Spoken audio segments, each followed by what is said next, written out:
우리 지난주에 했던 얘기를 간단하게 정리를 하면서 그 뒤를 이어가 보도록 할게요. 이제 시험 보시면서 복습을 했었을 부분이 오비탈이라고 하는 건 이제 현대적 원자 모형인데 뭐에 기반을 하고 있었냐면 확률에 기반을 한, 그러니까 양자역학에 기반을 해서 만들어진 원자 모형이다 라는 거였고요. 그래서 얘는 이제 뭐 전자를 엄청 여러 번 측정을 해서 그 전자가 존재할 곳을 실제로 이제 찍어보는 거지. 우리가 측정해서 그 측정 결과 이 전자가 여기서 발견됐어 여기서 발견됐어 하면서 계속 점을 찍어봤는데, 그 결과 얘가 어떤 전자가 발견 확률이, 그 전자가 발견될 확률이 90%인 정도까지가 딱 형태를 알아볼 수 있도록 규칙적으로 나타나더라 라는 거고, 그래서 이걸 우리가 전자의 궤도를 보기로 한 거지. 그러니까 10% 확률로 그 궤도를 나갈 수 있지만 그래도 90% 확률로 그 안에서 발견될 거니까 그냥 우린 그 안에 있다고 보자. 그 10% 밖에 잠깐 나가 있는 거는 일단 그냥 무시하자. 이렇게 해서 만들어진 거고요. 그래서 그 중에 제일 처음 발견된 게 이제 구형 오비탈. 뭐 이 한글 명칭은 그렇게 크게 중요하진 않은데 그냥 우리 형태를 기억하는 데 있어서 생각해두면 좋으니까, 그래서 S오비탈이고요. 그래서 이 S오비탈이라고 하는 건 이런 느낌으로, 그러니까 당연히 이 축에서 이 축의 원점이 되는 곳은 전자가 발견되지 않는다. 왜? 원자핵이 있는 곳이니까. 그래서 이 원자핵을 중심으로 했을 때 그 근처에 구형, 우리가 생각하는 공 모양으로 이제 전자가 발견될 확률이 존재하는 공간이 생겼고, 근데 이걸 확인을 하다 보면 전자수가 늘어날수록 조금 더 큰 구형이 나타나기도 하고, 거기서 더 가면 더 큰 구형, 더 큰 구형 이렇게 나타나게 되는데, 이걸 우리 앞에서 보어의 원자 모형에서 쓰던 개념을 그대로 가져와서 첫 번째 껍질에 있는 S오비탈, 두 번째 껍질에 있는 S오비탈, 세 번째 껍질에 있는 S오비탈, 네 번째 껍질에 있는 S오비탈 이렇게 생각하기로 한 거고, 그리고 얘는 뭐였어요? 이 S오비탈 자체가 방향성이 없어서, 그렇죠? 그래서 얘 자체가 방향성이 없기 때문에 그냥 하나의 오비탈을 한 개의 오비탈로 봐주면 끝이 되는 거죠. 그 다음에 구형이었던 다음 걸 넘어가면 R형형 오비탈이 나왔었는데, 그래서 P오비탈이라고 부르는데, 사실 명칭을 R형형이라고 쓰고 있긴 한데, 아까 제가 이제 P오비탈 어원을 찾아봤더니 프린서펄이라고 말씀드렸었잖아요. 근데 그거 찾아보면서 봤더니 R형형 말고 약간 리본형이라고 표현을 하는 경우도 많이 보이더라고. 근데 개인적으로는 R형보단 리본형이 참 좋은 표현이지 않나 싶긴 한데요. 그래도 아무튼 지금 아마 수특이나 책들은 아직 R형형이라는 표현을 쓰고 있으니까 뭐 일단 R형형으로 알고 가면 될 것 같고, 어차피 중요한 건 명칭보다는 여러분들이 생김새를 떠올릴 수 있다가 중요한 거거든, 이 한글 이름 쪽은. 그래서 그냥 뭐 리본형이 됐든 R형이 됐든 우리가 생각하기 편한 쪽으로 생각해 주시면 되겠고요. 어떤 형태냐? 이렇게 되더라 라는 거였지.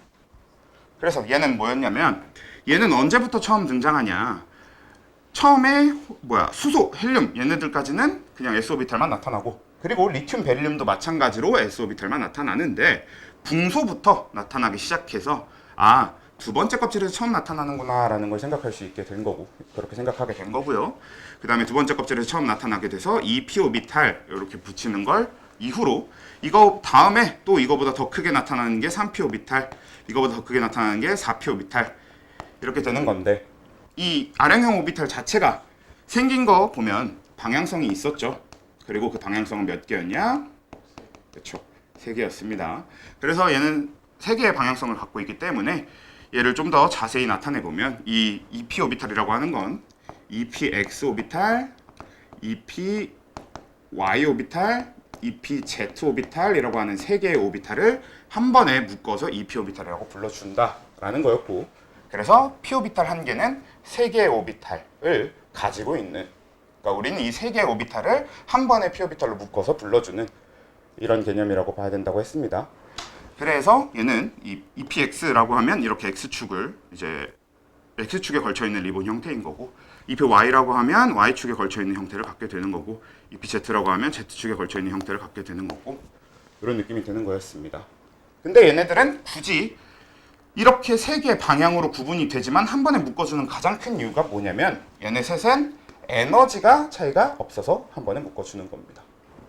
이 EPX에 들어있는 전자와 EPY에 들어있는 전자와 EPZ에 들어있는 전자는 에너지적으로 아예 차이가 없어요. 완벽하게 에너지가 동일합니다. 그래서 에너지적으로 구분할 수 없으니까 다른 오비탈로 보긴 좀 그렇고 그냥 방향만 다른 걸로 방향만 구분해 주려고 X, Y, Z를 붙여놨을 뿐 에너지적으로는 한 번에 묶어서 EP 오비탈 이렇게 붙여주는 거야. 그리고 요 뒤부터는 어떻게 생겼는지 뭐 이런 것까지 몰라도 되는데 그냥 존재만 한번 생각해 보면 될 게 디오비탈이라는 애가 있었습니다. 얘는 방향성이 몇 개? 5개. 그쵸? 1개, 3개, 5개. 그러니까 얘 방향성이 없다는 소리가 결국 그냥 하나라는 소린 거니까. 그래서 1개, 3개, 5개 이렇게 되니까 얘도 방향성이 서로 다른 5개 오비탈이지만 어떻게 될 거냐? 각각 에너지가 다 동일할 거야. 그래서 그 방향성이 서로 다른 5개의 오비탈을 한 번에 묶어서 디오비탈로 불러주는 게 될 거고 그럼 디오비탈 하나는 5개의 오비탈을 갖고 있게 되겠죠. 그리고 그 다음에 또 마찬가지로 한번 얘기해 볼 만한 게 F 오비탈이라는 게 있었다. 그래서 얘는 방향성이 몇 개였냐? 7개. 그치, 7개였지. 7개. 1, 3, 5, 7. 그죠? 그렇게 되는 거였고 그리고 얘도 마찬가지로 방향성이 7개니까 7개의 방향이 다른 오비탈이겠지만 에너지가 다 동일할 거고 그래서 우린 하나의 F로 뭉쳐줘서 한 개의 F 오비탈은 7개의 오비탈을 가지고 있다가 된다는 개념이겠죠. 그리고 또 얘는 세 번째 껍질에서 처음 나타나게 되고 그러니까 3D, 4D, 5D 이렇게 가는 거고 F 오비탈은 4F, 5F 이런 식으로 간다라는 것만 좀 알아두면 되겠다라는 얘기까지 했었고요.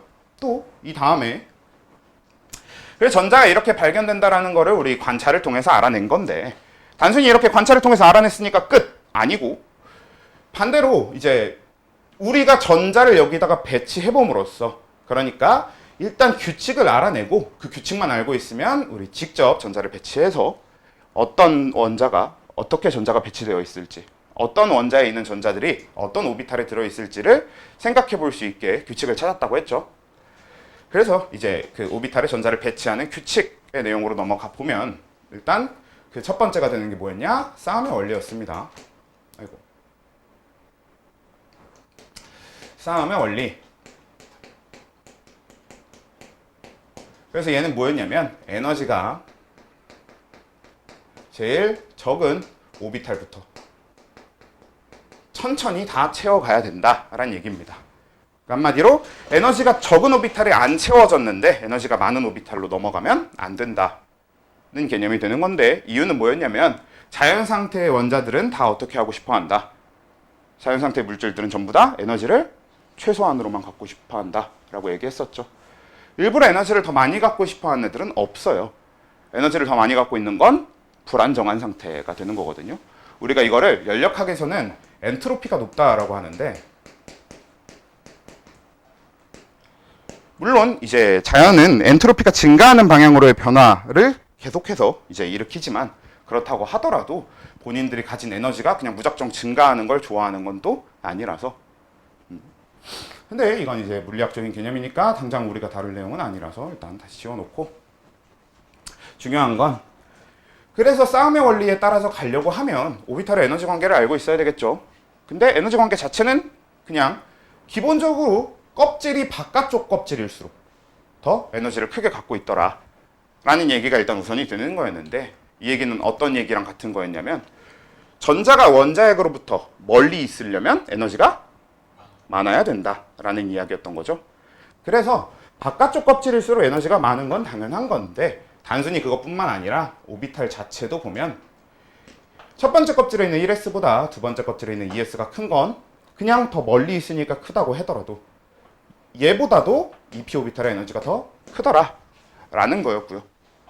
근데 EP를 안에 EP 안으로 이제 들어가서 EP를 잘라봤을 때는 EPX, EPY, EPZ 이렇게 나뉘게 되는데 사실 저렇게 나눠봤자 어차피 이 셋의 에너지는 다 똑같을 거니까 여기서 추가적으로 구분할 필요는 없었고 그 다음에 3s 그쵸? 그래서 세 번째 껍질로 넘어가야 되고 그 다음에 3p 이렇게 갈 텐데 여기서 중요한 포인트가 뭐였냐면 이제 세 번째 껍질에는 3D 오비탈이라는 게 있어서 여기에 3D가 나와야 될 것 같지만 그거보다 우선적으로 4s가 3D보다 에너지가 적어서 3D 오비탈의 전자가 들어가기 전에 4s 오비탈의 전자가 먼저 채워지더라 라는 걸 이제 알아내게 된 거고, 사실상 우리한테 제일 중요한 포인트는 여기까지인 겁니다. 그러니까 사실 뒤에 더 나열을 하면 얘가 4s 다음에 3D가 되고 그 다음에 4P가 될 거고요.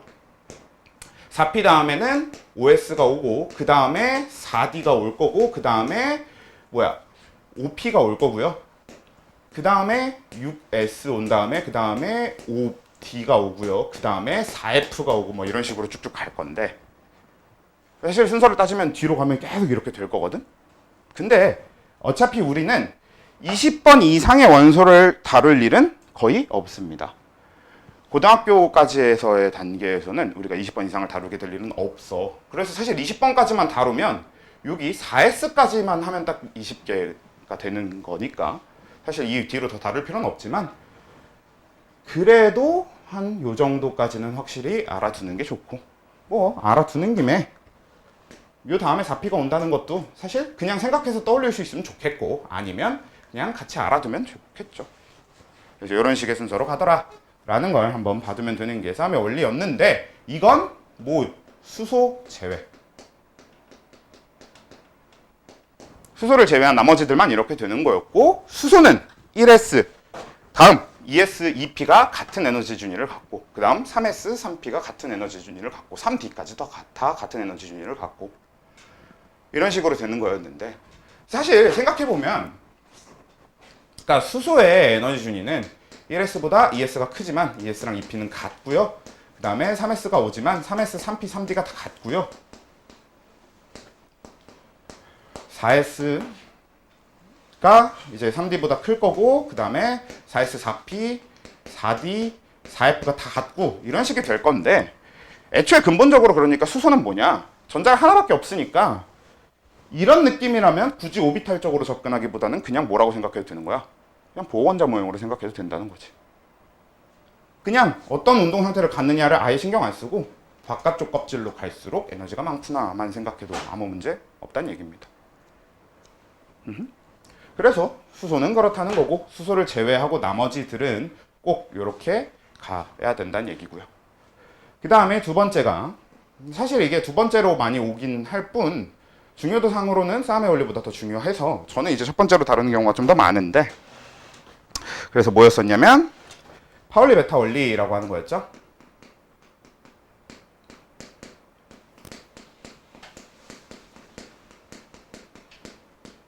그래서 이 파울리 베타 원리라고 하는 건 뭐였냐면, 이 전자라고 하는 건 에너지를 갖고 그리고 그 에너지를 가진 운동 상태를 유지하기 위해서 뭘 한다? 스핀을 하더라 라는 이야기를 했었습니다. 그리고 전자 간의 반발력이라고 하는 건 이 전자의 스핀 방향에 의해서 생기는 자기장의 결과다. 그래서 그 자기장 때문에 반발력이 생기는 거라고 했었는데, 근데 이 스핀이라고 하는 것 자체가 어느 양성자 얘기를 하면 안 되죠. 어느 전자가 한쪽 방향으로, 특정 방향으로 스핀을 하고 있을 때 걔랑 완전히 반대 방향으로 스핀을 하는 애는 둘의 사이에 반발력이 굉장히 줄어들더라 라는 얘기를 했었습니다. 그러니까 스핀 방향이 같으면 극심한 이제 반발력이 발생을 하지만, 서로 스핀 방향이 완벽하게 반대다라고 하면, 스핀 방향이 정확하게 정반대면 둘의 반발력은 굉장히 줄어들기 때문에, 그래서 이 파울리 베타 원리라고 하는 건, 스핀 전자라는 건 스핀을 하는데 이 스핀 방향이 반대인 애들끼리만 하나의 오비탈에 들어갈 수 있더라 라는 얘기였지. 근데 스핀 방향이 정반대인 애들끼리만 오비탈에 들어가려고 하다 보니까 결과적으로 어떻게 된다? 한 개의 오비탈에 전자가 몇 개만 들어갈 수 있는 거야? 2개만 들어갈 수 있었지. 그렇잖아. 하나의 전자를 집어넣고 얘랑 정반대인 걸 하나를 집어넣어. 그리고 나머지 얘랑 정반대인 걸 추가로 집어넣으려고 그러면 얘랑 같은 방향이니까 안 되는 거잖아. 얘랑 정반대인 걸 추가로 집어넣으려고 그러면 얘랑 또 같은 방향이니까 안 되잖아. 그래서 2개가 최대가 되는 거지. 이렇게 되는 게 파울리 베타 원리라고 하는 거였고, 그 다음에 이제 세 번째가 훈트 규칙이라고 하는 거였습니다. 근데 이 훈트 규칙이라고 하는 건 뭐 단어만 봐도 얘네 둘은 원리인데 얘는 규칙이란 말이야. 그래서 이 원리들이 더 중요하고요. 이 원리들이 다 지켜지는 상태에서 규칙이 나와야 되는 건데 이 훈트 규칙이라고 하는 건 일단 홀전자수가 최대다. 홀전자수가 최대로 되도록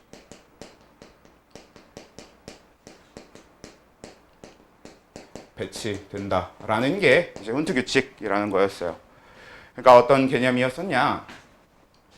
싸움의 원리랑 파울리 베타 원리가 일단 우선적이고 얘네들을 다 지키는 안에서는 굳이 에너지 일단 차이가 없다고 한다면 두 개의 오비탈이 스핀 방향이 반대라서 반발력을 최소화할 수 있다고 해도 굳이 같은 오비탈에 들어갈 이유는 없고 서로 다른 오비탈에 들어가도 괜찮다라는 이야기였죠.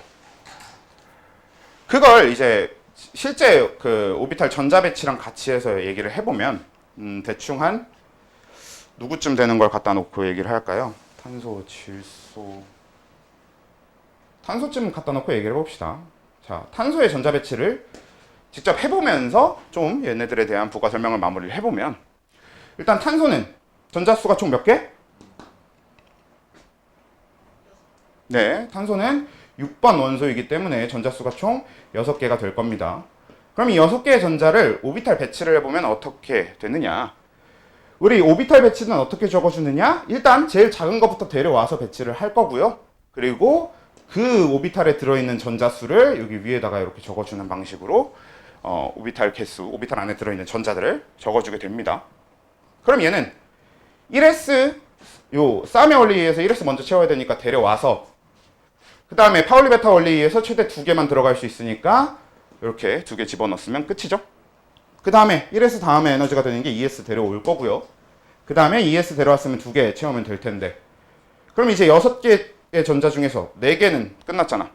그럼 이제 나머지 2개가 ES보다 에너지가 큰 EP를 데려와서 이렇게 2개를 채워야 되는데 요걸 보면 그러니까 사실 이 전까지만 해도 아무 상관없단 말이야.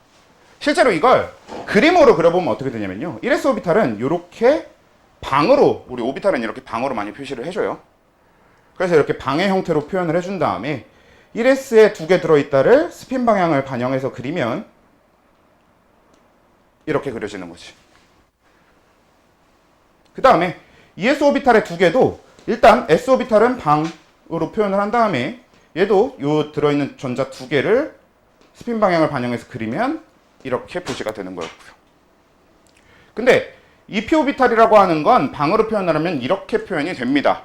이유는 얘가 EPX, 얘가 EPY, 얘가 EPZ, 그렇죠? 이렇게 방향성이 서로 다른 3개의 에너지가 같은 오비탈을 놓게 될 테니까.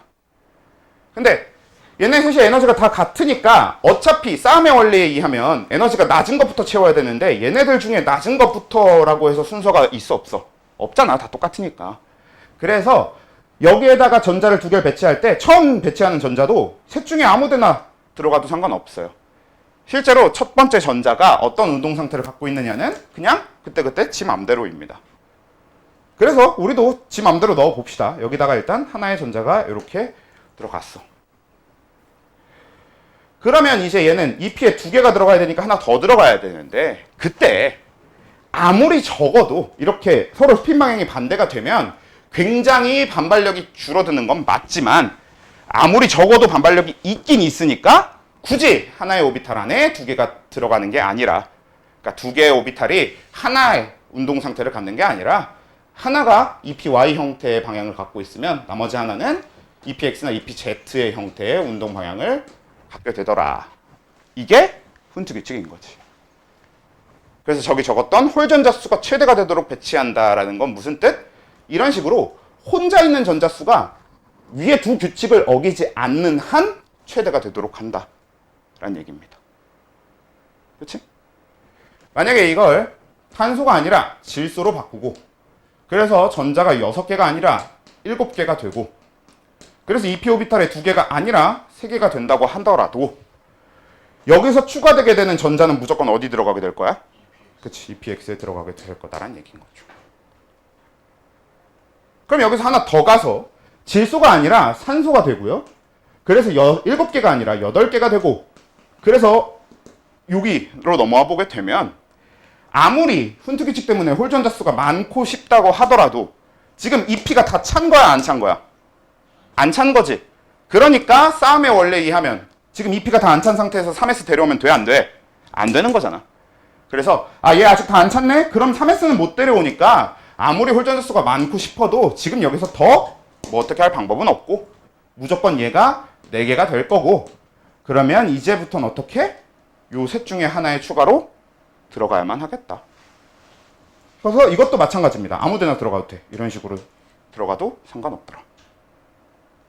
오케이?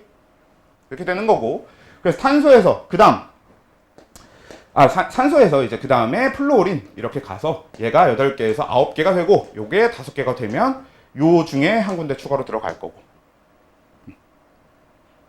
그 다음에 플루오린 다음 뭡니까? 네온이죠. 그래서 네온이 되면 요게 이렇게 추가로 될 거고, 그 다음 리튬이 되어서야 3s 오비탈의 전자 하나 이렇게 되는 거겠지. 오케이? 이렇게가 우리가 얘기하는 규칙을 지킨다. 저 규칙에 따라서 집어넣는 방식이 되는 거고, 훈트 규칙은 이렇게 채워져야 된다. 오케이? 자, 이렇게 됐으면, 근데 이 규칙하고 원리들 중에서 왜 두 번째, 제가 이제 보통은 나 프린트에 어떻게 돼 있냐? 순서가 싸움의 원리를 맨 위에다 뒀죠. 그래도 두 번째에다 뒀네. 제가 프린트 기준으로는 파울리 베타 원리를 1번으로 해놨군요. 좋구만. 그러면 제가 프린트 기준으로 1번으로 뒀던 파울리 베타 원리는 왜 내가 얘를 계속 중요하다고 하고, 실제로 책들은 이 순서대로 많이 나오거든요. 근데 저는 왜 얘를 1번으로 두고 얘가 제일 중요하다고 얘기를 하느냐를 보면, 이 두 개는 어길 수 있어요. 있는 규칙입니다. 그러니까 무슨 얘기냐면, 우리 그 원자라고 하는 게 원래 갖고 있어야 될 만큼의 에너지만 갖고 있는, 그러니까 아까 원래 얘기했던 것처럼 에너지를 최소로 갖고 있는, 즉 가장 안정적인 상태의 원자 있잖아요. 그 에너지를 제일 적게 딱 가지고 있을 만큼만 갖고 있어서 에너지를 제일 적게 가지면서 제일 안정적인 상태의 원자를 우린 바닥 상태의 원자라고 부르거든요. 근데 원자는 항상 바닥 상태로만 있는 게 아니고, 어떤 게 가능하냐? 들뜬 상태의 원자라고 하는 게 가능합니다. 우리 들떴다고 하면 뭐야? 그치? 뭔가 기대가 되는 게 있거나 이래서 신나는 상태를 얘기하는 거잖아. 딱 그런 것처럼 얘는 이제 기대가 되는 무언가는 아닐 거고, 대신에 원자가 에너지를 원래 갖고 있던 것보다 더 갖게 되면서 신나 있는 상태, 이 정도로 생각하면 되는 거지. 근데 이렇게 바닥 상태가 아니라 들뜬 상태가 되면 얘가 추가로 가진 에너지가 누가 갖고 있게 되냐면 전자가 갖고 있게 됩니다. 이 원자한테 추가된 에너지는 전자가 가진 에너지가 되거든요. 그러니까 전자들이 에너지를 갖게 되면서 싸움의 원리나 훈트 규칙을 어길 수 있어요. 왜냐면 훈트 규칙 같은 경우는 반발력 때문에 반발력을 피하려고 저렇게 했던 거잖아. 근데 전자가 에너지를 갖게 되면 그깟 반발력 좀 무시하지 뭐. 그렇게 되는 거지. 뭐 아니면 전자가 에너지를 갖는다는 것 자체가 뭐야? 자, 싸움의 원리는 에너지가 적은 것부터인 거잖아. 그러니까 전자가 에너지를 갖게 되면 에너지가 많은 오비탈에 전자가 가 있을 수 있겠죠. 말 그대로 에너지가 그냥 많아진 거니까. 그래서 1번하고 3번, 그러니까 싸움의 원리, 훈트 규칙, 우리 프린트 기준으로는 2번하고 3번에 해당되는 이 둘은 어길 수 있는 규칙이고, 얘네 둘을 어겼을 때를 우린 들뜬 상태의 원자라고 볼 수 있게 되는 거지. 사실 이건 우리 입장에서 편한 서술인 거지, 원래 입장으로 생각을 해보면 원자라고 하는 게 들뜨게 되면, 그러니까 에너지를 갖게 되면 싸움의 원리나 훈트 규칙은 상관이 없게 되는 거겠죠. 뭐 그래도 아무튼 우리는 규칙을 잡고 그걸로 전자를 직접 배치해보자 인 거니까 우리 입장에선 아, 저 둘의 규칙은 들뜬 상태의 원자가 되면 어길 수 있게 되는구나. 이런 식으로 생각을 해보자라는 거고요. 근데 그거에 비해서 이 파울리 베타 원리는 어길 수 없습니다.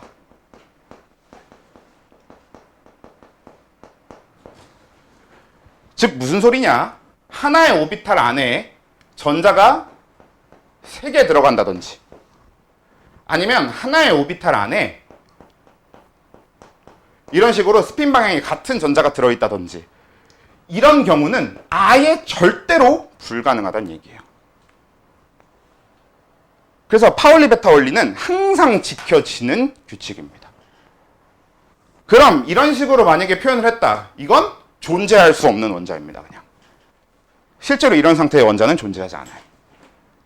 그래서 파울리 베타 원리를 제가 이제 최우선으로 항상 얘기하는 이유가 얘는 절대로 어길 수 없는 규칙이다 라는 게 이제 중요한 포인트가 되는 거거든. 그래서 오늘 아까 우리 시험지를 잠깐 보시면 제가 훈트 규칙 밑으로도 쭉 뽑아놨거든요. 그래서 보면 거기 이제 훈트 규칙 아래에 당구장 표시하고 바닥 상태 되어 있잖아요. 그렇죠? 그걸 쭉 보면 거기 바닥 상태에는 1, 2, 3의 규칙이 모두 지켜진 원자들을 바닥 상태라고 하는 겁니다. 그래서 얘네들은 가장 안정적인 상태, 그러니까 에너지가 제일 적게. 그래서 중성 상태의 원자가 가장 적은 에너지를 가진 상태를 우리가 바닥 상태라고 하는 건데, 그랬을 때 이때 2 또는 3, 즉 싸움의 원리나 훈트 규칙에 위배되는 이런 전자 배치를 가지는 경우는 에너지를 더 갖고 있는 거야. 그래서 들뜬 상태라고 하는 거지. 그래서 얘네들은 이 들뜬 상태라고 하는 건 뭐냐면 얘는 에너지를 흡수한 게 되겠죠. 중성 상태의 원자 혹은 바닥 상태의 원자가 에너지를 흡수하게 되면 이렇게 들뜬 상태가 될 수 있는 겁니다. 원래 에너지를 더 갖게 되려면 에너지를 흡수해야 될 거 아니야. 그치? 그죠? 네, 그렇게 해서 그렇게 된다는 거고, 그 뒤에 1의 규칙에 위반되는 전자 배치를 가지는 경우 존재할 수 없다. 존재할 수 없는 원자이다. 라는 게 이제 핵심이 되는 거지.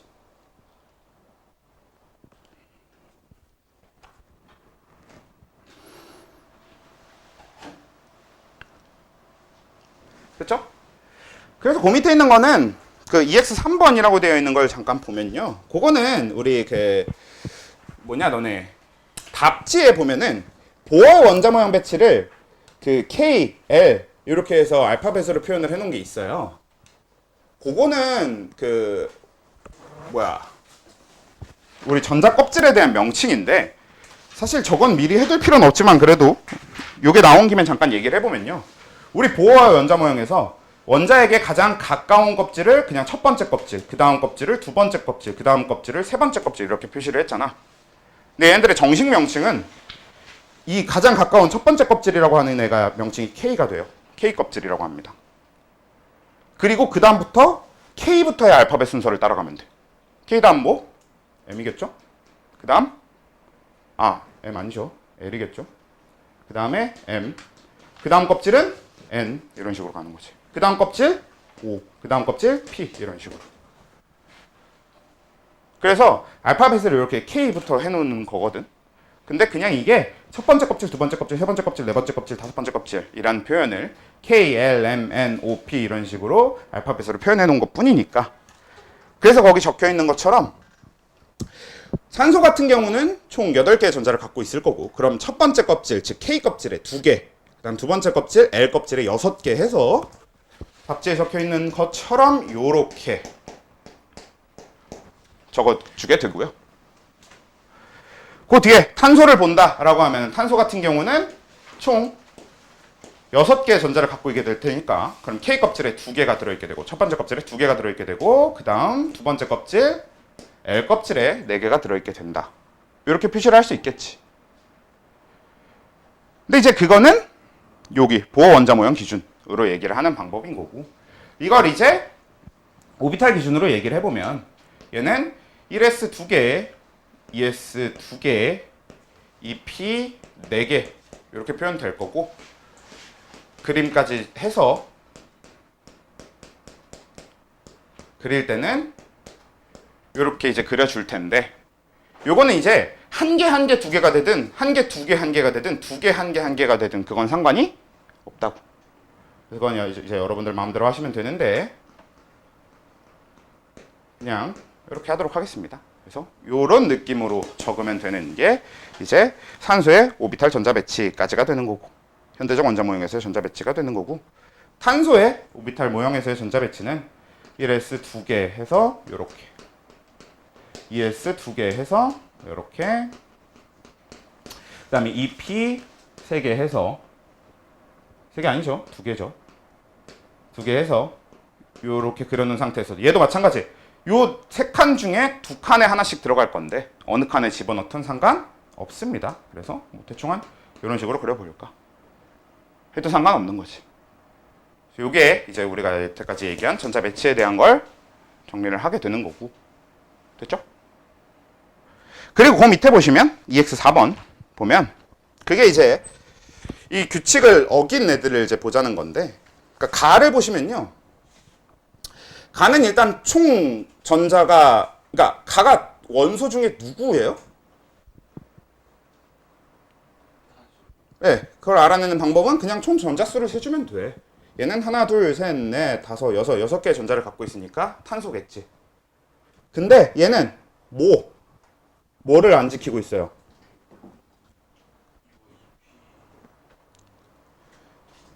얘는 뭐야? ES가 하나밖에 전자가 안 들어있는데, 그치? 그러니까 ES가 전자가 안 채워졌는데도 이렇게 돼버리면 이건 싸움의 원리를 위배한다라고 얘기할 수 있겠지. 우리 이제 규칙을 위배한다라고 하는 게 규칙을 지키지 않았다라는 뜻이 되는 거니까. 그래서 가는 탄소인데 들뜬 상태의 탄소가 될 거고요. 그래서 얘는 싸움의 원리를 위배하고 있다라고 얘기할 수 있는 거지. 그 두 번째에 있는 나 같은 경우는 얘도 마찬가지로 들뜬 상태야. 얘는 일단 누구냐면 해보니까 질소인 것 같네요. 얘는 질소인데 들뜬 상태의 질소가 될 거예요. 들뜬 상태의 원소 N이 될 거고, 근데 얘는 이제 뭘 위배하고 있냐면 훈트 규칙을 위배하고 있겠지. 왜? 원래대로라면 2P에서 첫 칸에 저렇게 2개 들어가고 두 번째 칸에 하나 들어간 다음 마지막 칸이 비어있을 게 아니라 각각 하나씩 들어가야 되는 게 원래 전자 배치겠죠. 그래서 얘는 훈트 규칙을 위배하고 있구나의 얘기가 된다는 거고요. 그 다음에 이제 단은 일단 리튬이 될 거고, 전자수를 해보면 11개니까 리튬이 될 건데, 근데 얘는 뭐야? 들뜬 상태가 아니라 존재할 수 없는 상태의 원소 리튬이 되는 거지.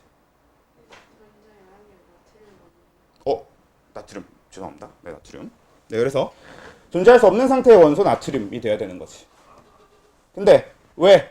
ES 오비탈에, 아니죠. EP 처음 오비탈, 그러니까 EPX 오비탈에 들어있는 전자 2개가 스핀 방향이 같잖아. 그래서 얘는 존재할 수 없는 상태의 원소 나트륨인 거고, 이유는 파울리 베타 원리를 위배하고 있으니까 라고 얘기할 수 있겠죠. 오케이? 자, 이렇게 하고 나면 이제 여기도 이 뒤에 양자수라는 개념이 추가로 있긴 있지만 우리는 양자수 개념은 다루지는 않을 거고 일단 넘어갈 겁니다. 왜냐면 이 양자수라고 하는 게 이 전자들을 표현하기 위한 일종의 좌표 같은 개념이면서 이 전자들의 주소를, 운동 상태를 표현하기 위한 그냥 숫자 노름이거든요. 그래서 약간 어떤 개념에 가깝냐면 그냥 단순 암기 개념에 좀 더 가깝다고 생각을 해서요. 미리 배워둘 필요는 없어요, 별로. 그래서 양자수는 일단 스킵을 하고 그 뒤의 내용으로 이제 또 진행을 해보도록 합시다.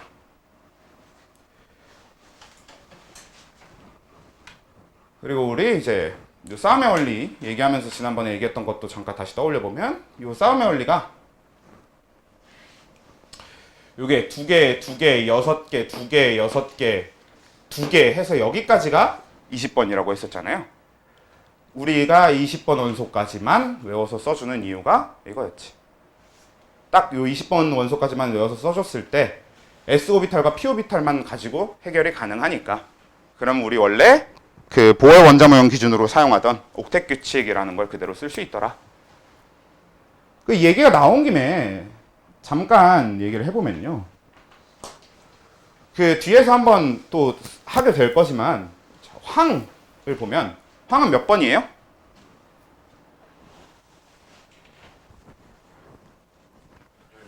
네, 지금은 조금 천천히 세더라도 나중에는 이제 몇 번인지 바로바로 떠올려 줄 수 있는 게 제일 좋거든요. 사실 이제부터 요 뒤에 우리가 할 게 주기율표를 이제 아예 끈덕지게 볼 그런 거기 때문에 그러고 나면 좀 더 익숙해질 거라고 생각합니다. 아무튼 이제 요 황 자체가 16번이니까 얘를 생각을 해보면 얘는 그 K 껍질, 그러니까 첫 번째 껍질에 2개가 들어갈 거고 L 껍질에 8개가 들어가고 그 다음에 M 껍질에 6개가 들어가는 이런 형태가 될 거예요. 그러면 얘는 이제 뭐 결합을 하거나 다른 애들은 이제 화학적인 결합, 그러니까 공유 결합을 한다던가 이온 결합을 한다던가 할 때 얘도 옥텟 규칙을 만족하고 싶어 할 거니까 얘가 요 M 껍질의 전자를 몇 개까지 만들고 싶어 할 거야? 예, 8개를 채우고 싶어 하겠죠. 맞거든? 그래서 이렇게까지 될 건데 실제로 황이 결합하는 걸 보면 이 황의 결합들 중에서 뭐 이산화황이라던가 삼산화황이라던가 이렇게 불러주는 것들이 있거든요. 뿐만 아니라 황이 결합하는 걸 보다 보면 황의 가장 바깥쪽 껍질인 M 껍질에 전자가 10개 이렇게 들어가는 경우가 생깁니다. 그러니까 8개 넘어서 전자가 들어가는 걸 확인할 수 있어. 근데 이런 경우에 대해서 우리가 이걸 뭐라고 표현하냐면, 그러니까 원래는 8개까지라고 얘기하는 건 그냥 단순히 보어의 원자 모형을 기준으로 만들어진 옥텟 규칙에서는 이렇게 되었어야 되는 거지만 실제로 보니까 이렇게 10개까지 채워질 수 있더라. 근데 이건 요 현대적 원자 모형인 오비탈을 데려와서 오비탈을 가지고 설명을 하잖아. 그러면 얘가 지금 8개 넘게 추가로 2개가 들어있는 이거에 대해서 생각할 수 있는 방법이 뭐가 있냐. 원래 보어 기준으로 생각을 하면 얘 8개 찼으면 끝이니까 N 껍질에 2개가 추가로 들어가 있는 거 아닌가? 가 될 건데 그건 사실 보어의 원자명에서 생각하던 것과는 너무 다르잖아. 그렇지? 얘는 옥텟 규칙을 만족하고 싶어서 결합을 하는 거고 그럼 8개 채웠으면 끝인데 왜 추가적인 결합을 하겠어? 그런데 이 오비탈 입장에서 생각을 해보니까 근데 사실 얘는 세 번째 껍질에는 3s, 3p가 있고 규칙상 4s 다음에 3d를 채우도록 되어 있기 때문에 지금 3d 얘기가 나오지 않았을 뿐 얘는 전자를 추가로 얻어도 세 번째 껍질 안에서 집어넣어 놓을 수 있는 데가 있죠. 이렇게 전자를 8개 이상 가질 수 있는 이유 자체가 당장 이 싸움의 원리에 의하면 4s가 우선이 돼야 되는 건 맞지만 그거랑 상관없이 전자를 추가로 얻었을 때 껍질 수를 늘리지 않고도 넣어 놓을 수 있는 오비탈이 있더라. 그래서 얘는 8개 이상 갖는 게 가능하네. 이런 식으로 접근하는 걸 확장된 옥텟 규칙이라고 합니다.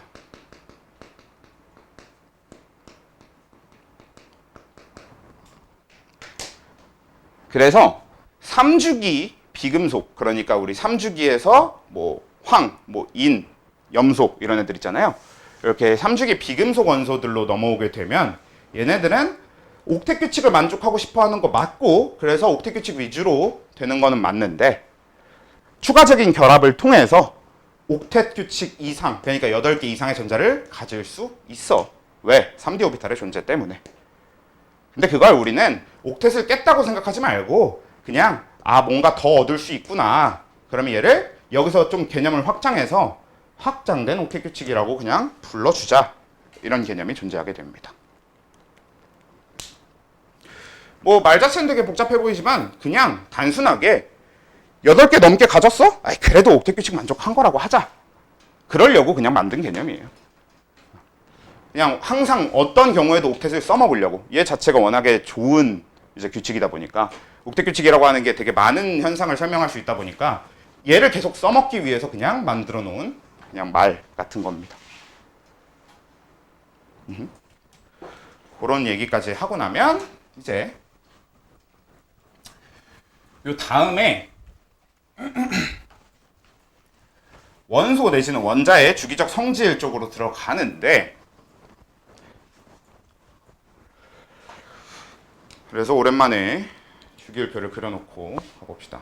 여기 수소, 헬륨, 리튬, 베릴륨, 붕소, 탄소, 질소, 산소, 플루오린, 네온, 나트륨, 마그네슘, 알루미늄, 규소, 인, 황, 염, 아르곤, 칼륨, 칼슘.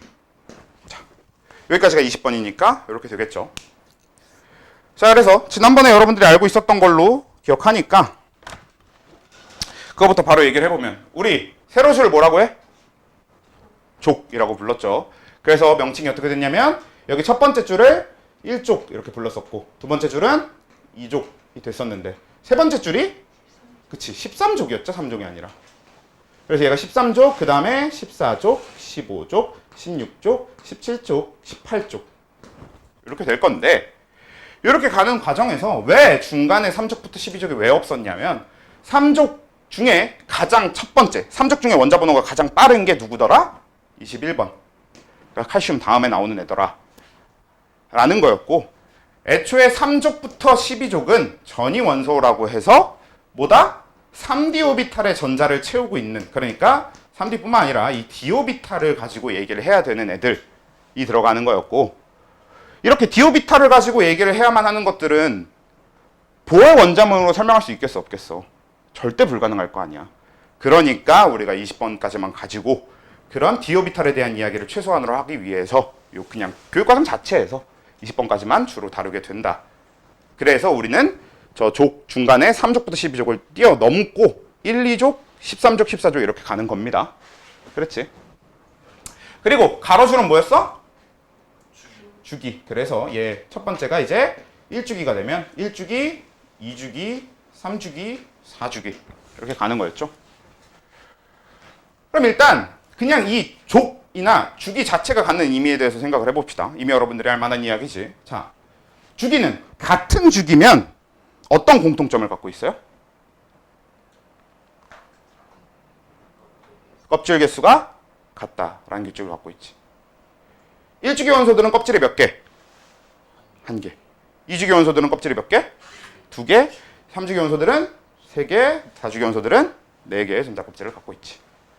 근데 이제 이게 앞에서 얘기한 거랑 이제 같이 살짝만 더해주면 방금 얘기한 이런 규칙은 다 바닥 상태라고 생각하고 진행을 하는 겁니다. 당연히. 들뜬 상태라고 하는 것 자체가 예외적인, 얘네들의 에너지를 갖게 되면서 좀 예외적인 경우가 생기는 거니까 걔네들을 우선으로 생각할 필요는 없지. 바닥 상태를 기준으로 했을 때 1주기는 하나의 껍질, 얘는 2개, 얘는 3개, 얘는 4개의 껍질을 갖게 되더라라는 거고. 그리고 그럼 같은 족은 무슨 성질을 갖고 있어요? 주기가 같으면 껍질 수가 같은 걸로 연결이 되는 건데, 그러면 족이 같으면, 줄이면 족가시죠. 아무튼 족이 같으면 응? 우리가 흔히 이제 원자과 전자수가 같다.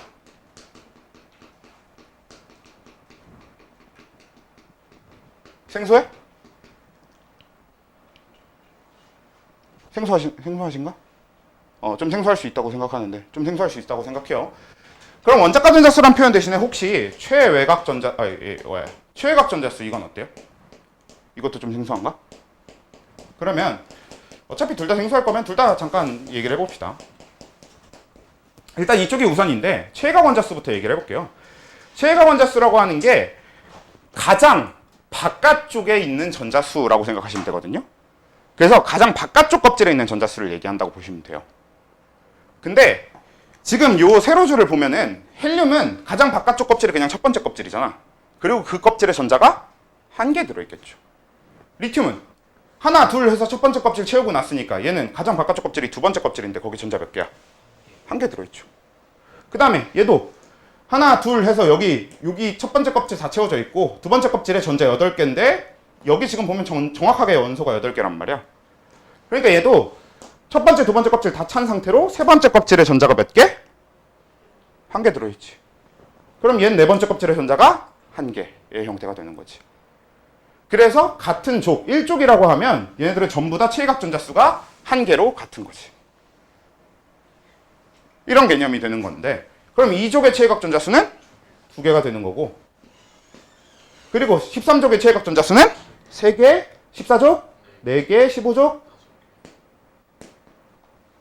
이렇게 되겠죠. 그래서 얘가 이제 최외각 전자수를 기준으로 얘기를 하면 이렇게 됩니다. 그러면 여기 쓴 원자가 전자수라는 표현은 뭐냐면,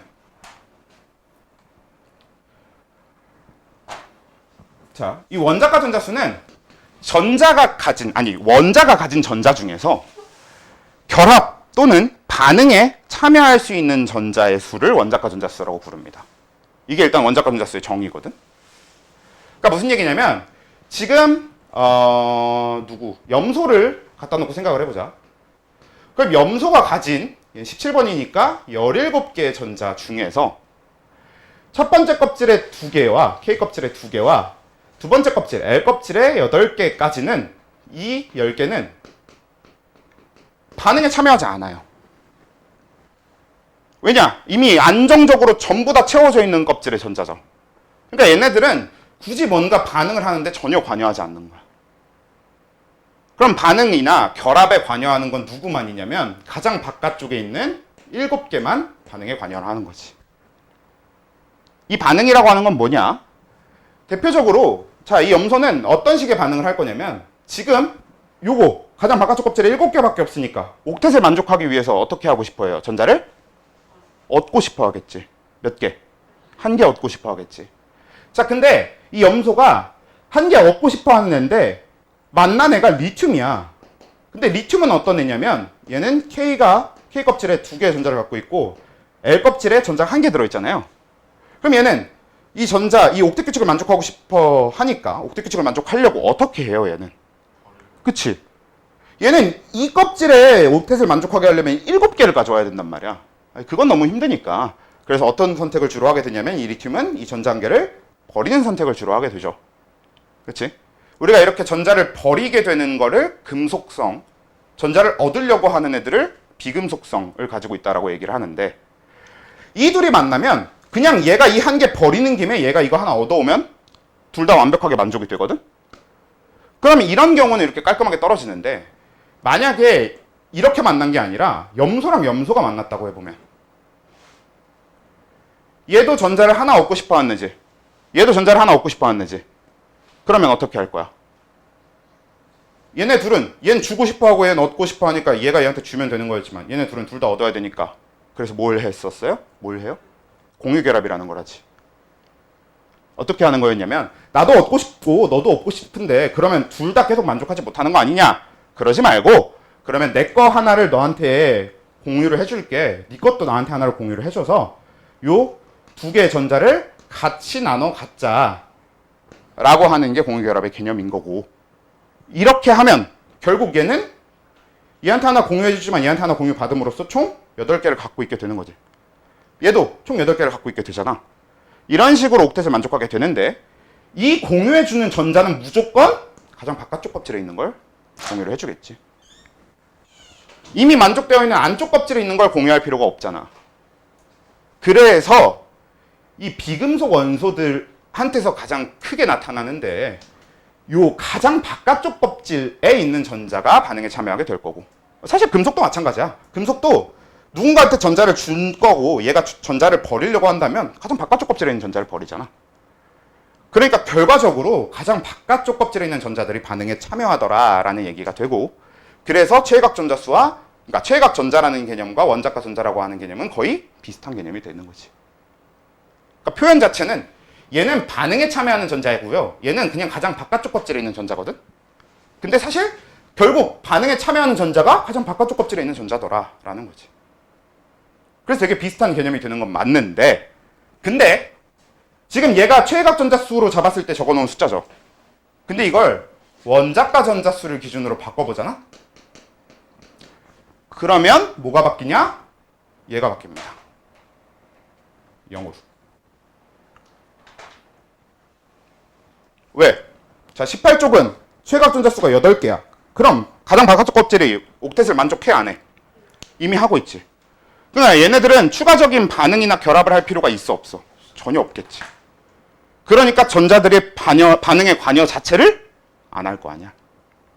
그래서 반응에 관여하는 전자수 입장으로 생각하면 0이 돼버리는 거지. 그냥 단순히 가장 바깥쪽 껍질에 있는 전자로 얘기하는, 즉 최각 전자로 얘기했을 땐 8개지만 원자가 전자로 얘기하면 0개가 된다. 근데 우리는 이 최각 전자라는 개념보다 원자가 전자라는 개념이 더 중요하거든요. 그래서 이 원자가 전자 기준 1, 2, 3, 4, 5, 6, 7, 0 이렇게 된다. 즉 족이 같을 때 원자가 전자수가 같다. 이쪽으로 중심을 맞춰두는 게 좋습니다. 최각 전자보다. 오케이? 됐죠? 그리고 여기다가 추가로 또 뭘 할 거냐면 아까 잠깐 얘기했지만 이 금속성과 이 비금속성도 정리를 해둘 건데 일단 금속성이 아까 뭐라고 했어? 이온결합을 하는 애들인데 그러니까 어떻게? 전자를 버리려고 하는 성질을 금속성이라고 부르는 겁니다. 그래서 이 금속성이라고 하는 건 전자를 버리려는 성질을 얘기하는데 이 금속성은 어떨수록 커지냐면 이쪽으로 갈수록 금속성이 커져요.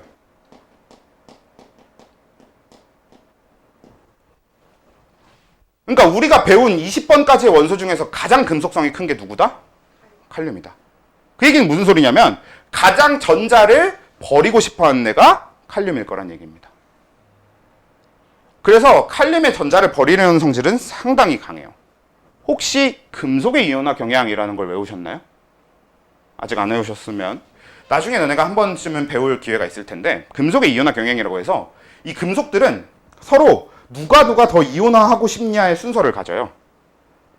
근데 금속은 이온화가 될 거면 항상 양이온이 될 거란 말이야. 왜? 금속은 금속성을 갖고 있어서 전자를 버려요.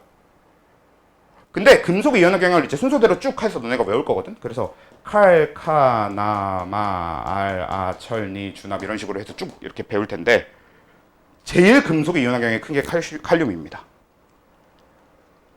실제로 저기서만 봐도 뭐야? 칼륨이 금속성이 제일 큰 거지.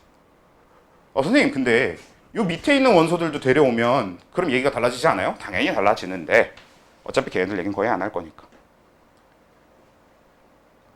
요 당장에 요 칼륨 바로 아래에 있는 원소가 뭐냐면 세슘이라는 원소거든요. 세슘은 우리가 금속으로서 뭘 사용하고 아니고 이런 주제에선 완전히 벗어나 있는 애입니다. 세슘이라는 애 자체가. 이미 얘가 뭐냐면 방사성 동위원소로 방사성과 관련된 무언가를 할 때 주로 쓰게 되는 애예요. 이 세슘이 굉장히 여러 방사성 동위원소를 갖고 있어서 그러니까 방사능 어쩌고 이런 거랑 관련된 애지 금속으로서 뭘 한다와 관련돼 있지 않고요. 그리고 근본적으로 우린 20번 이후인 이런 애들을 주로 다루지 않을 거니까 일단 빼놓는 거지. 이렇게 생각해서 이제 금속성이 굉장히 큰 애가 되는 거고 그래서 이쪽으로 갈수록 금속성이 커지는구나 정도로 기본적으로 알아두시면 되고요.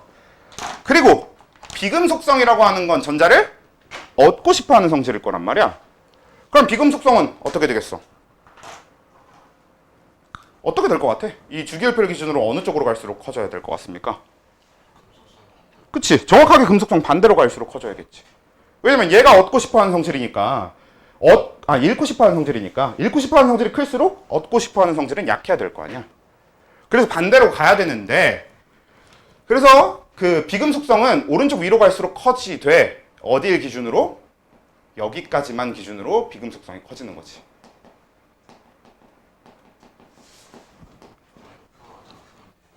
그치? 그래서 플로린이 제일 크죠.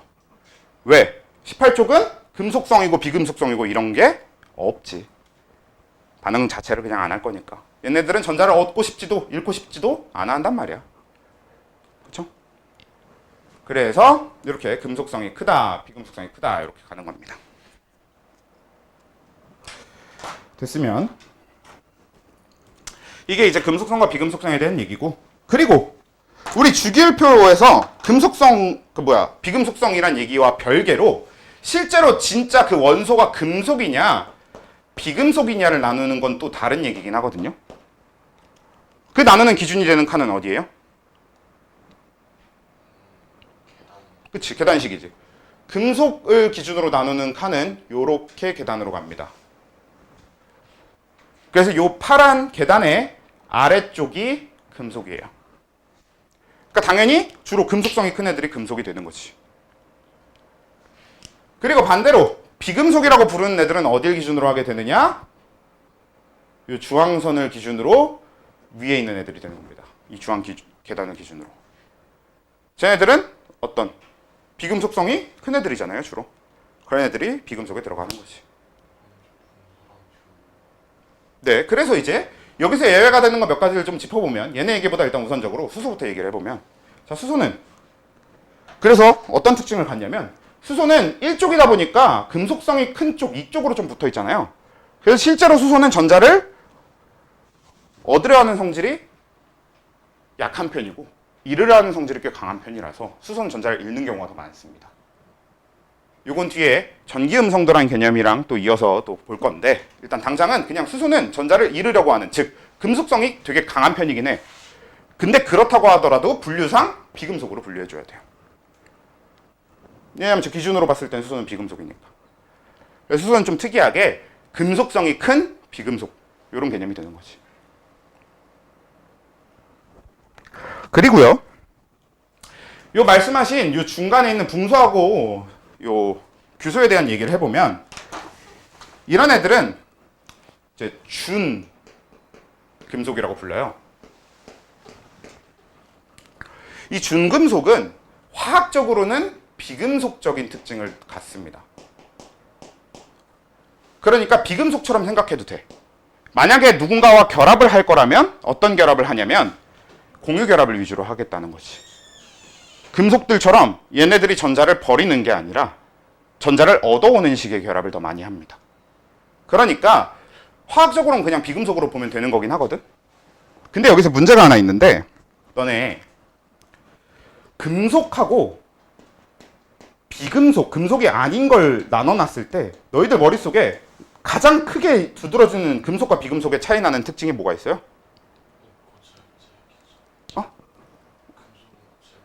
금속은 고체고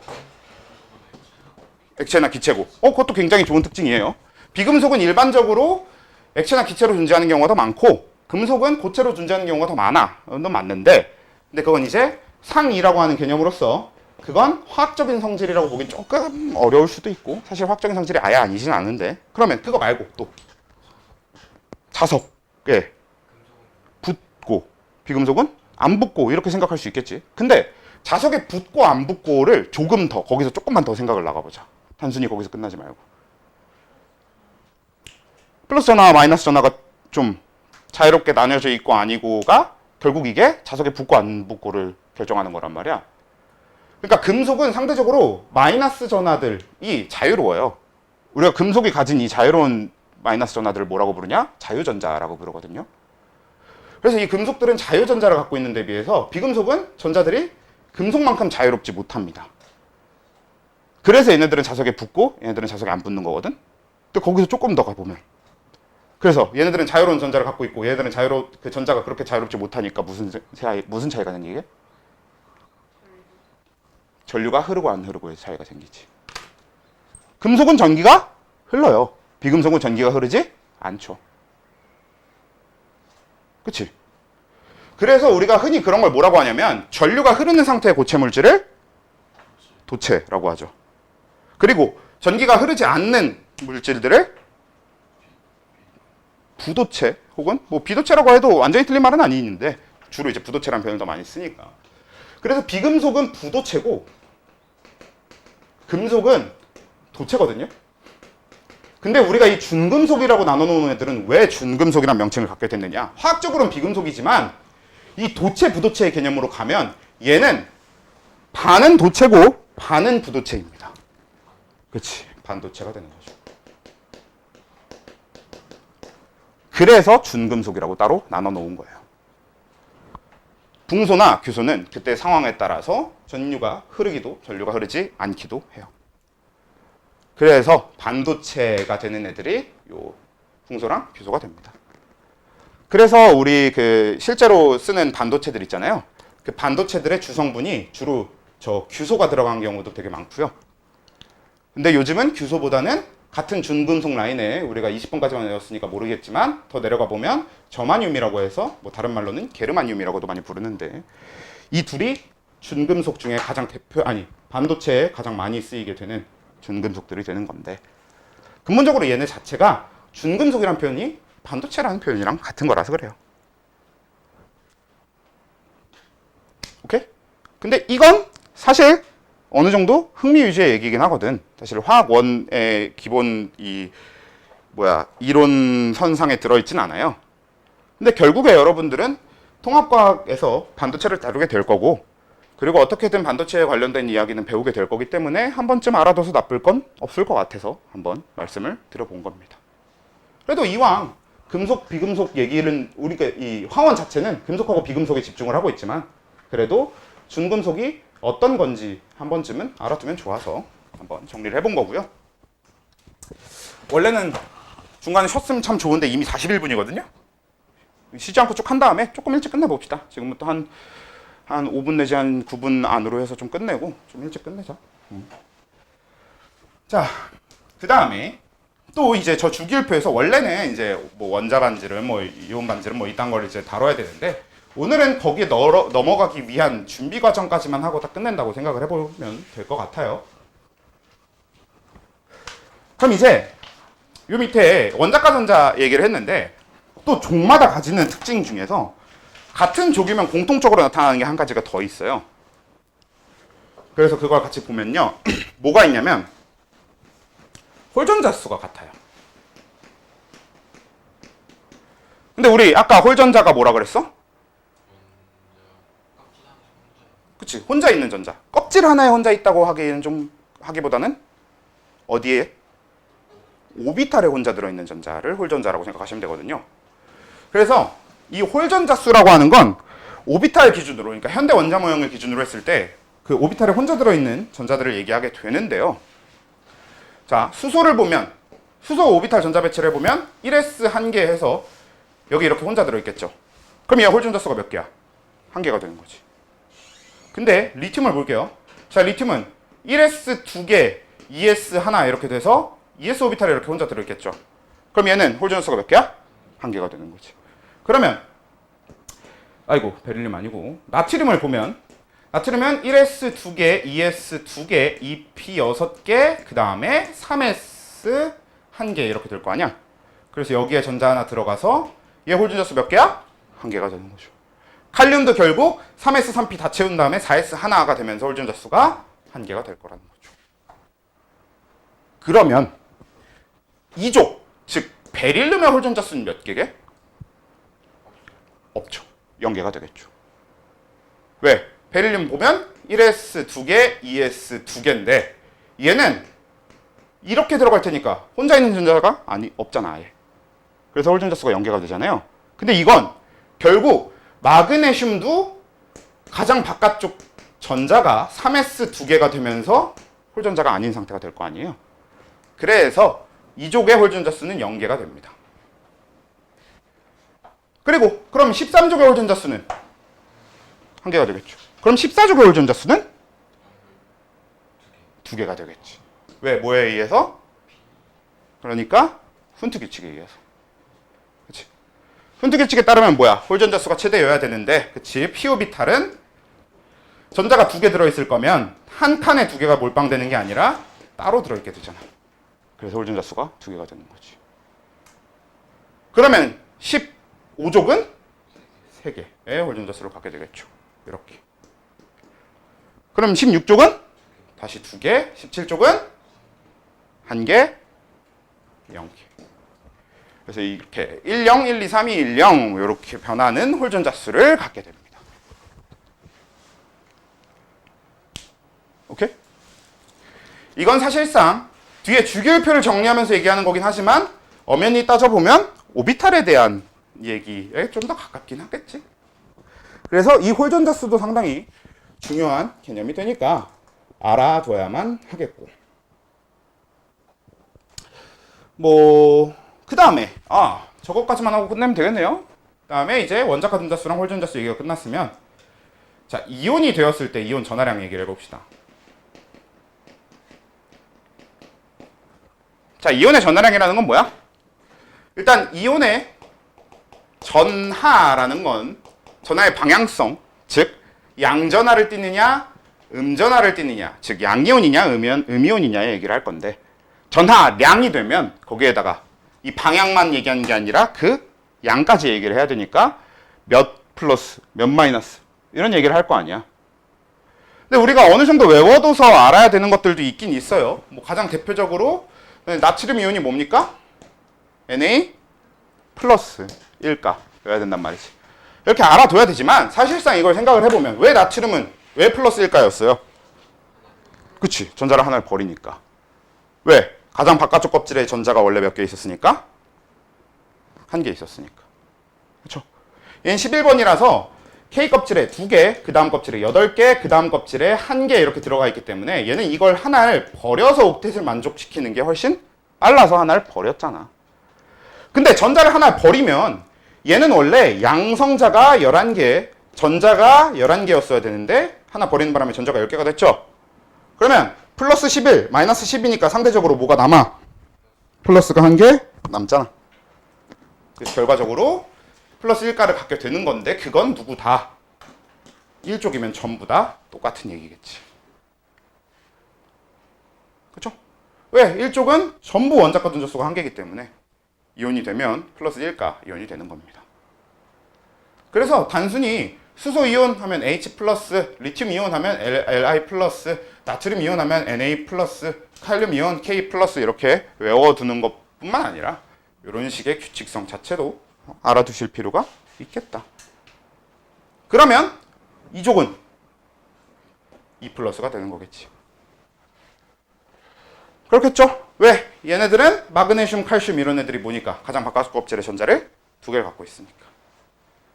근데 방금 왜 얘네 둘만 얘기했냐면 얘도 이제 뒤에서 좀 많이 얘기하게 될 건데 얘가 좀 별난 애예요.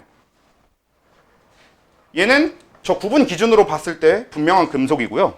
그리고 금속성을 가지고 있고요. 실제로 우리 베릴륨 덩어리를 보면 금속이긴 하거든요.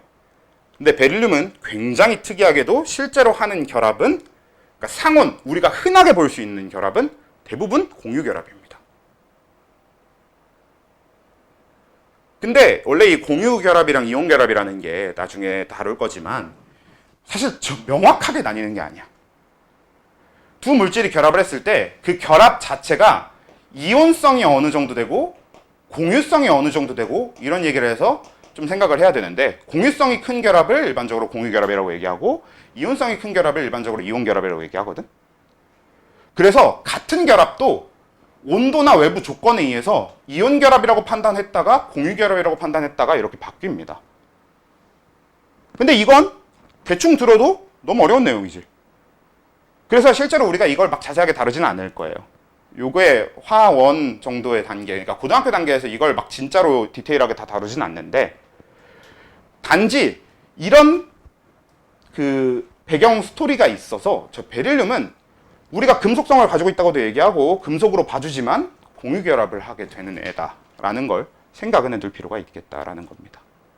그냥 좀 그런 특이한 애라고 봐주시면 돼요. 그래서 베릴륨은 이온결합도 하고 공유결합도 해. 근데 우리가 뒤에 보게 될 건 공유결합에 대한 이야기를 좀 더 많이 보게 될 겁니다. 아무튼 그래서 얘는 그냥 좀 특이한 애니까 뒤에서 더 자세하게 얘기하더라도 지금 한번 언급만 해드린 거고, 그 다음에 13족은 이온이 되면 의 전하량을 갖겠죠. 그래서 알루미늄 이온 Al 플러스 3, Al 3 플러스, Al 플러스 3가 이런 식으로 표현을 하게 되지. 근데 붕소는 이온이 되지 않습니다. 중금속 자체가 중금속 그 이온화될 자체가 없어요. 왜? 아까 얘기했다시피 중금속들은 뭐 공유결합을 주로 한다고 했잖아요. 그래서 이온결합을 할 일이 없어서 이온이 될 일 자체가 없습니다. 근데 그렇다고 하더라도 붕소 정도가 예외인 거지, 사실 요 밑에까지 같이, 이 밑에를 우리가 안 봐서 그렇지 밑에까지 같이 보면 어차피 다 플러스 3가일 거라서 일단 정리는 이렇게 해두고, 그러면 15족이 아니라 14족이네요. 14족은 일까요? 일까요?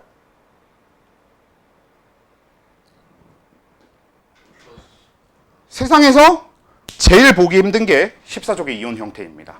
그냥 이온이 될 일이 없다고 생각하시면 돼요. 물론 이 밑에까지 내려가면 좀 얘기가 다르긴 한데 밑에 안 본다고 생각했을 때 그냥 이온이 될 일이 그냥 없다고 생각해버리는 게 마음이 편해. 그래서 그냥 무시. 얘는 그냥 이온이 될 일 없구나 이렇게 생각해 주시면 크게 문제될 건 없고요. 그리고 얘가 이온이 될 일이 없었던 얘를 기준으로 이제 이 뒤부터는 어떻게 될 거냐? 주로 전자를 얻게 되는 걸로 보면 되겠지.